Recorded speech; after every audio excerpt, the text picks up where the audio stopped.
Hello, everyone. Welcome to another episode of the Liberated Panda with my co-host Angel Tang and myself, Jason Wirt.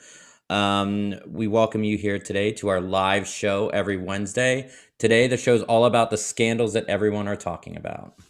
So first, we cover the Supreme Court ruling that paved the way for the release of Trump's tax returns and where the investigation goes from here.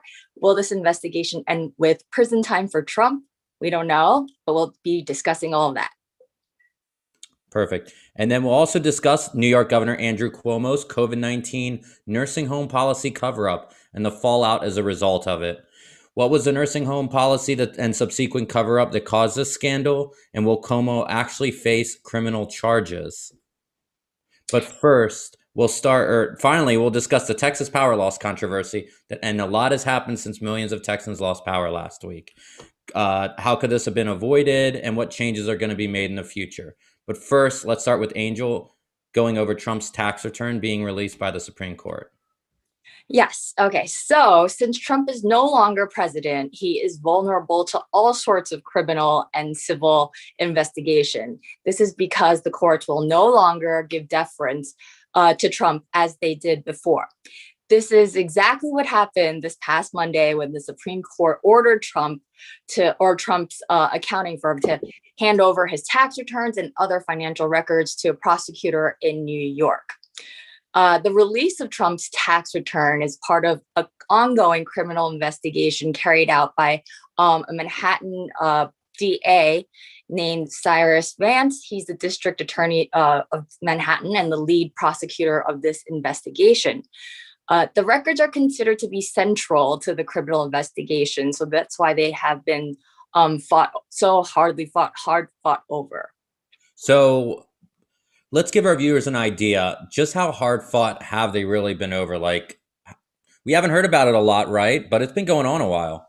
Yes. So this has been going on for the past 18 months with Trump fighting fiercely to block Vance's subpoenas for Trump's financial records.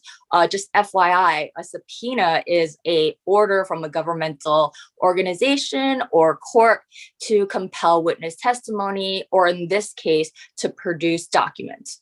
So note that I said that Vance, the Manhattan DA, the prosecutor on this case, he will gain access to Trump's financial records and not only his tax returns alone. And the reason this is important is because a tax return in and of itself is only one piece of the puzzle. To make sense and to get a complete picture of everything, you need to see the rest of the financial documents, such as profit and loss statements, balance sheets, loan documents, and much, much more to get that complete picture. So what exactly is he getting out of this? Like, what did the Supreme Court say? All right, Special Prosecutor Cyrus Vance, you can have this of Trump's. Yes, so good question. So Vance will gain access to 8 years of financial documents, which can amount to millions, literally millions of documents from Trump's accounting firm. His accounting firm is called, I guess, Mazars. Jason, am I correct? Mazars, USA LLP. Sure. It's an international accounting firm. So Vance, where does the investigation go from here? So Vance has a team of forensic accountants that will look into these millions of documents. So forensic accountants, they use both their auditing skills and their investigative skills to determine the causes of any suspicious financial activity. As of right now, it's important to note that no charges have been filed, and they may never be filed. We don't know yet.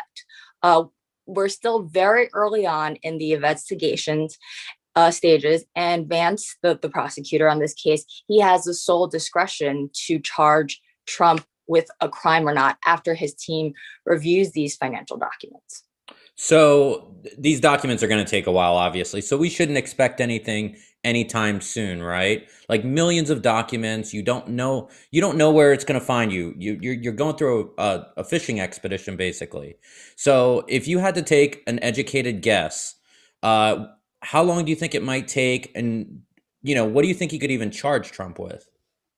Honestly, we don't know because it depends on how much manpower and resources his team was provided, considering it's potentially millions of documents and without knowing how many people are working on this investigation. I can only guess based on my experience that we're going to have to be patient, and it could for the story to develop because it could take months, maybe even years, for us to find out anything. And like his tax returns and his financial documents may never be made public. Mm-hmm. Which they probably shouldn't be, to be fair. Right? Agreed. Right. So, Agreed. unless So they're leaked. right. Because Which always Trump seems to happen. organization, yeah, Trump organization is a private organization, Mhm. unlike public organizations that are required to disclose their financial documents. Trump organization doesn't have to do that. So Jason, you're absolutely correct. I don't think it should be released to the public. Yeah. And then you asked me about what potential Like, what could we be looking at here? You know, like, is he going to get a slap on the wrist, $50 fine, right? You got to pay back your differences in taxes, you know? Yes. So this is the criminal investigation into tax financial records. There's also a civil investigation going on in New York too. This, Vance's criminal investigation is the only one that could land in jail time if he finds anything. And what so far, based on my analysis of what he could find, there could be insurance fraud, there could be bank fraud, and there could be tax fraud. But there could be so much more. But that's so far what I'm seeing, because there was this New York Times article that came out last year that really got very little attention because there was so much going on at that time. And based on that New York Times article, where they've obtained 15 years of Trump's tax returns, and he paid $0 10 of the 15 years, Which isn't illegal. Which isn't defending it, but it's not illegal. Right. So I was going to guess that. So like paying $0 or paying very little money is not illegal in and of itself. So we need to know more to see whether or not that's an issue. So, that's just, I guess that's more like a political statement. He paid very little, like, shame on him kind of thing. But like the charge though, that at least was brought up publicly that everybody's talking about was that he inflated the value of his businesses in order, I believe, to take loans out on them. Is that correct? Yes. So that is illegal. So what That's not even close to legal. Right. That's like right. So basically what they're alleging is Trump would inflate or increase the price, the value of his assets in order to get bank loans, right? Because when you go to the bank and you want to get a bank loan, you want to show them that you have, a lot of money, right? So as collateral. But then on the other hand, allegedly on his tax documents, Trump wrote he devalued his assets, making it seem less than it was reported on his loan documents, and they're supposed to be the same exact number. So that's the discrepancy there, and that is illegal. So that's one thing that they're looking into. I'll tell you what though, just from a personal standpoint, most people I know, their tax appraisals on their home is a lot less than their actual appraisal they're getting now. So just remember that. Yeah, I mean, we don't know like what was it like, if there was even appraisals done or anything like that. So we don't know that yet. So we'll there's more details to come on this case, and we don't want to jump the gun and say anything that's untrue. So as the story continues to develop, we'll provide you more information. But in the meantime, we'll move on to our next topic, which is the Texas storm. And Jason's going to tell us all about that because he's there. So he's experiencing it there personally. So live from very sunny and warm North Texas right now. It was 70 degrees this weekend. All the snow is melted. And like I said last week, I will probably be outside drinking a beer in the warm weather. And I was outside drinking a beer in the warm weather on Sunday. So everything's melted. Almost everything's back to normal. A lot of people had pipes burst, some swimming pool issues, still getting back, but kind of a general idea of how and why this happened. So the United States has three power grids that everyone's hooked up to. The main one's the Eastern grid that runs from the Atlantic Ocean south to the Gulf of Mexico to almost the Rocky Mountains. The Western grid, west of the Rockies, and then the Texas grid. Yes, Texas has its own grid. Happened in the 70s when the Texas state government didn't really want to be regulated as much by the federal government in terms of their power usage. So they chose to keep their grids separate, kind of like how railroads combined after a while over time. And none of them stayed separate, but Texas Power Grid did. So the Texas Power Grid is run by an organization named ERCOT, ERCOT, and they are tasked with managing the grid. We've learned a lot more about ERCOT than I think anybody really wanted to know in the past week or so with everything that's happened. So the basis now that we're learning more about the storm, the power lines, there's a lot of issues. The power lines weren't weatherized, meaning that they weren't ready for cold weather. Just like any grid in the country, if you're in a colder climate, they get your lines ready, they get your resources ready for the winter time, so they can still create power in the winter. They can still, move the power in the winter. Texas, we don't get this cold of temperatures. Like I said last week, it's very odd for us to be below freezing for a number of days. And what that did is it just didn't cause issues with the power lines. Everybody thinks that when you talk about the power grid, you just mean the lines or the substations that you see dotted along the road. But it really went straight from the power generation. We did have a lot of frozen windmills. We had natural gas that was slushy. And we weren't able to generate the power that was needed. So it really Wait, just to interrupt you for a second. So Yeah, you mentioned the windmills, right? Like I we did just mention want them. right. So since this week's topic is about scandals, right? Like, didn't the governor blame the windmills like for not failing to generate enough energy, but they only make up like X% of the Well, power yeah, in Texas? the windmills make up about 25%, which is the largest in the country. I think Texas runs on more wind generation than anywhere else. So that is kind of an issue, and they needed to defrost them. And I think over half of the windmills went down. Natural gas is a big deal too. Natural gas is seen as believe it or not, as a more green source of energy than things like coal and just other fossil fuels like just burning oil or whatnot, because it does have less emissions. And most of America runs on natural gas, right? Yes, most of America runs on natural gas. It is the most popular form of electrical generation in the country. You mentioned coal, and some of our viewers last week, because they're from China, and I think they run exclusively on coal or mostly on coal. They were asking questions like, why can't Texas just buy coal from Australia? Or so can you answer that? We have Maybe. we have a lot of great answers for that. What it boils down to is that even though Texas has its own power grid, and you think that we control our own energy, we have our own oil and natural gas.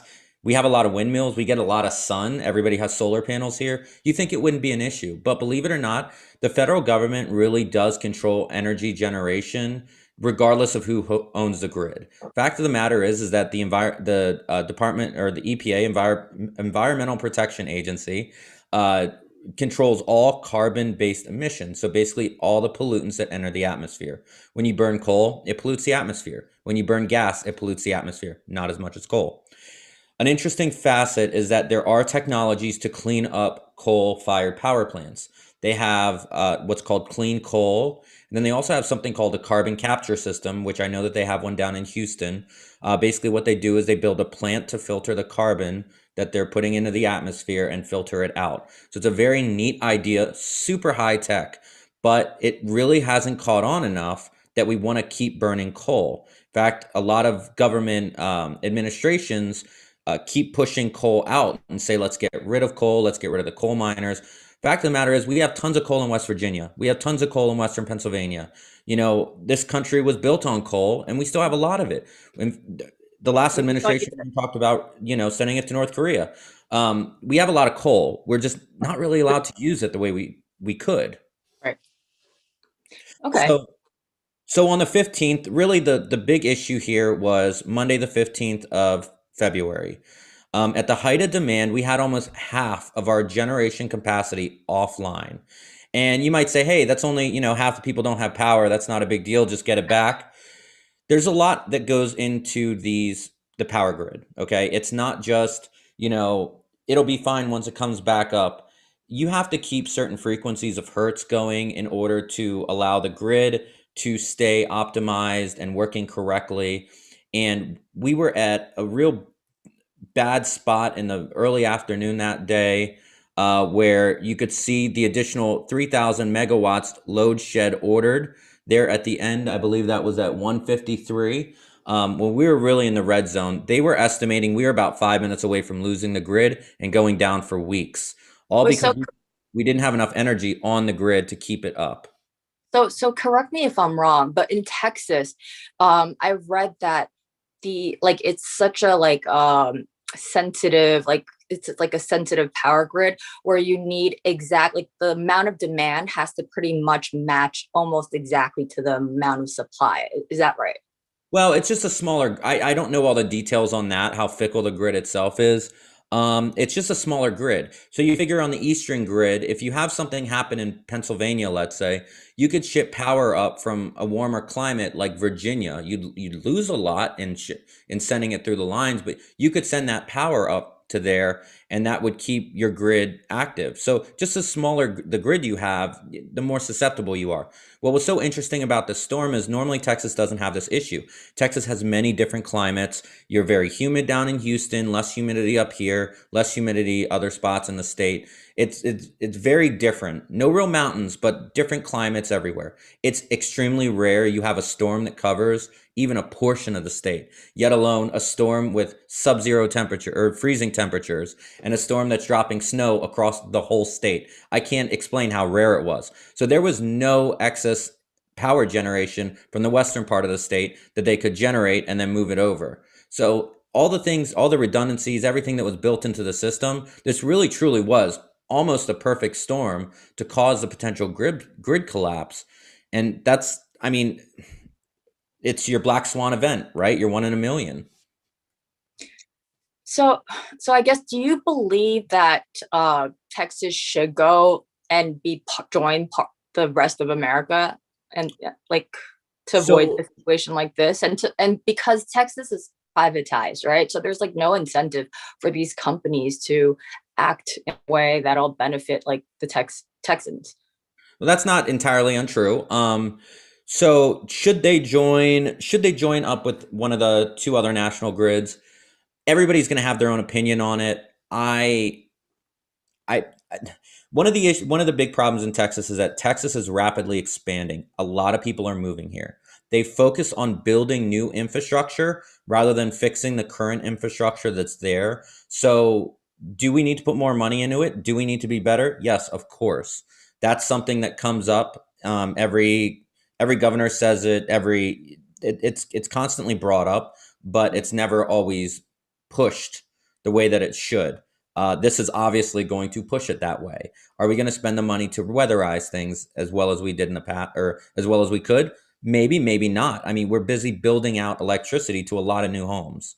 So should we join the rest of the country? I don't know. We have 6 or 8 connections to the 2 other federal grids. Why weren't they opened up? And why wasn't energy shipped in?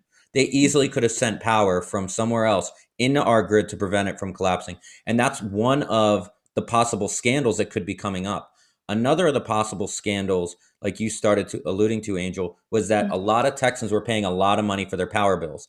And the reason behind that is that you can because it's deregulated, you can buy your energy a couple different ways from private companies. Some companies offer a fixed rate, so like 9 cents a kilowatt. Others offer a market-based plan that fluctuates with the wholesale price. So basically, the power generator, Encore, sells it wholesale price on whatever the market price is at that moment. Like you're buying fish at a market, right? And they sell it to the electric companies that are just brokers, and then they pass it on to you. You can be in a fixed plan, or you can be in a market-based plan that fluctuates. So those who chose some of the popular market-based plan, like the company Gritty is getting a lot of flack for it. They we were seeing 300 times the normal rate of power.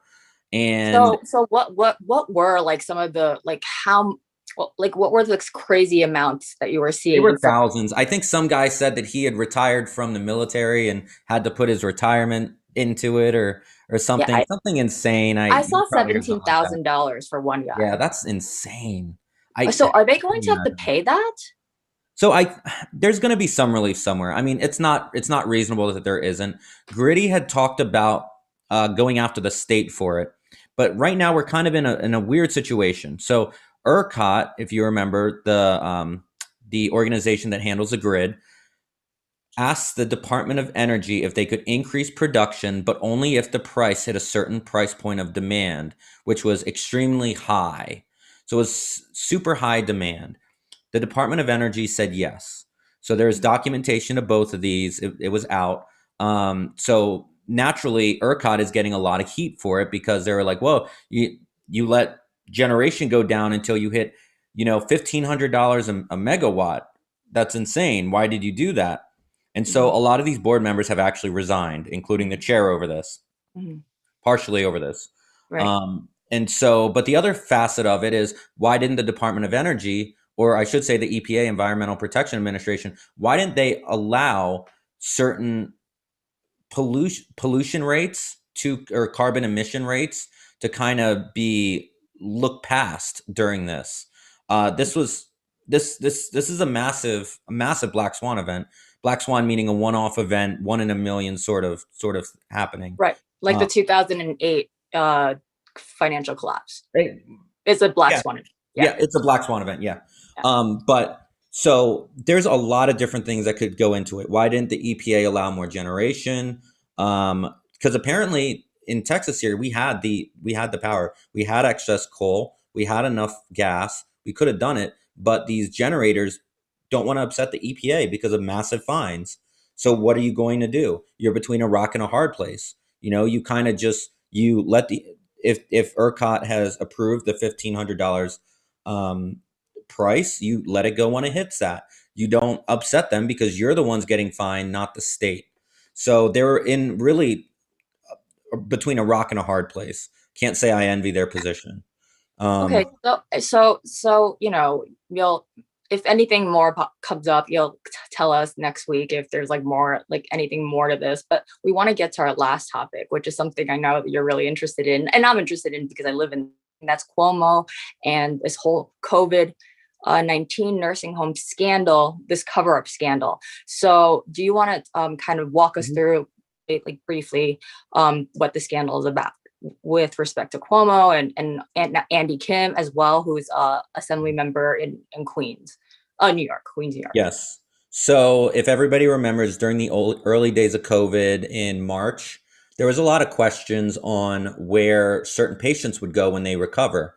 It was, COVID initially, and even now, it really is a disease of those with reduced immune capacity. So when your immune system's down, your likelihood of getting COVID goes through the roof. Most of those individuals are the elderly. There are grandparents. For some of us, our parents. And so a lot of them live in assisted living facilities or nursing homes. You'll see those two used interchangeably. And a lot of states really needed to figure out, when these patients were well enough in the hospital that we needed those beds in, what do we do with them? When do we send them back to the assisted living facilities? And a couple states, New York was a big one, but also Pennsylvania and New Jersey, had directives issued. I know New York's was issued on March 25th of 2020, that, and I'll read directly from it. No resident shall be denied readmission or admission to a nursing home based solely on the confirmed or suspected diagnosis of COVID. Nursing homes are prohibited from requiring a hospitalized resident who is determined medically stable to be tested for COVID prior to admission or readmission. So can you put that into like layman's terms for us? Layman's terms. Yes.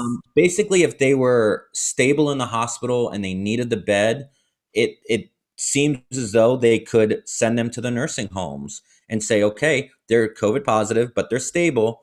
They're going to get better, but they're positive. So just take all your precautions and bring them back in there. And that's bad. And that's bad because Well, the other, right. it's bad because you got to figure it's a breeding ground, right? All you have in those assisted living facilities are people with compromised immune systems, and you're putting somebody back in that facility. I don't know if they share rooms or not.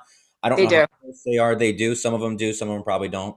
And I mean, that's I can't. Right. It's an incredibly policy. It's a strange policy. It's strange. It's strange. But I understand why they're trying to get people out of the hospital, and they also needed some of those hospital beds. But they also had the hospital ship, U.S. Comfort, I believe it was, or Mercy. They had the Javits Center, which wasn't being used. I know that they said they couldn't use them for COVID positive patients, but I personally feel like you could have found a better middle ground on this. Definitely. So the policy in and of itself is pretty skeptical. A lot of people criticize Governor Cuomo for it, just like they did in Pennsylvania and New Jersey.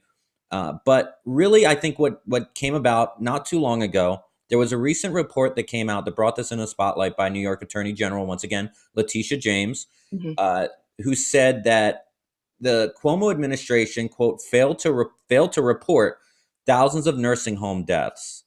So she said the death rate was 50% higher. So that would mean 1 out of every 3 nursing home deaths related to COVID were not reported.